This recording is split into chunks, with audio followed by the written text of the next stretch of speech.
നിങ്ങളുടെ സ്കിന്നിൽ ഇങ്ങനെ കയ്യിൽ ഒരു വര വരച്ചു കഴിഞ്ഞാൽ ഒരു 1-2 സെക്കൻഡ് കഴിയുമ്പോൾ ഇങ്ങനെ തടിച്ചു പൊന്തി വരുന്നുണ്ടോ? അല്ല എന്നുണ്ടെങ്കിൽ നിങ്ങൾ ചൊറിഞ്ഞ സ്ഥലത്ത് ഇതുപോലെ കട്ടിയായിട്ട് തടിച്ചു വരുന്നുണ്ടോ? ഇത് ഡെർമാറ്റോഗ്രാഫിസം എന്നുള്ള ഒരു കണ്ടീഷനാണ്.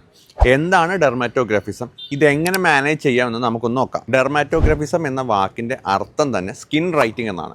നമ്മുടെ ശരീരത്തിൽ നമ്മൾ ചൊറിഞ്ഞു കഴിഞ്ഞാലോ അല്ലെങ്കിൽ ആ ഭാഗത്ത് നമ്മൾ വെറുതെ ഒരു വര വരച്ചു കഴിഞ്ഞാലോ അവിടെ തടിച്ചു പൊന്തി നമ്മൾ എഴുതിയതുപോലെ ലെറ്റേഴ്സ് എഴുതുന്നത് പോലെ തടിച്ചു പൊന്തുന്ന ഒരു കണ്ടീഷനാണ് ഇത്. ഇതൊരു ആർട്ടിക്കേരിയ ടൈപ്പ് കണ്ടീഷനാണ്. അതായത് നമ്മുടെ സ്കിന്നിലെ മാസൽസ് പെട്ടെന്ന് ഹിസ്റ്റമിൻ റിലീസ് ചെയ്യുകയും സ്കിന്നിൽ ഇങ്ങനെ മാർക്സ് വരികയും ചെയ്യും. നമ്മുടെ സ്കിന്നിൽ നമ്മൾ സാധാരണ ഒരു പ്രഷർ കൊടുക്കുകയോ അല്ലെങ്കിൽ ചെറുതായി ഒന്ന് വരയ്ക്കുകയോ ചെയ്തു കഴിഞ്ഞാൽ ഇവിടെ ഒന്നും സംഭവിക്കില്ല.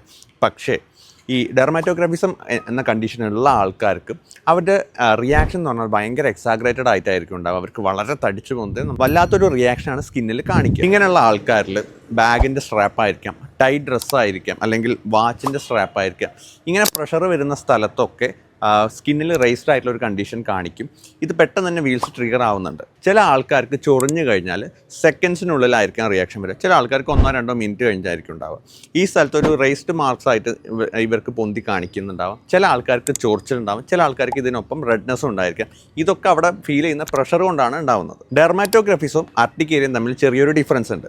ഡെർമാറ്റോഗ്രാഫിസത്തിൽ പ്രഷർ അല്ലെങ്കിൽ ഫ്രിക്ഷൻ വരുന്ന സമയത്താണ് അതിൻ്റെ റിയാക്ഷനായിട്ടാണ് അവിടെ തടിച്ചു പൊന്തുന്നതും ചൊറിച്ചിൽ വരുന്നതും. റിപ്പീറ്റഡ് ആയിട്ടുള്ള സ്ട്രെസ്സ്, ചൂട്, വിയർപ്പ്, പ്രഷർ, അതുപോലെ ഹോട്ട് ഷവറൊക്കെ കിട്ടുന്ന സമയത്ത് ഇത് ആൾക്കാർക്ക് ട്രിഗറായി കാണുന്നുണ്ട്. പ്രത്യേകിച്ച് ബോഡി ഹീറ്റ് ആവുന്ന സമയത്ത് ഫ്ലെയർ അപ്സ് വീണ്ടും വരുന്നുണ്ട്. ഇനി ഈ കണ്ടീഷൻ എങ്ങനെ മാനേജ് ചെയ്യാൻ നമുക്കൊന്ന് നോക്കാം.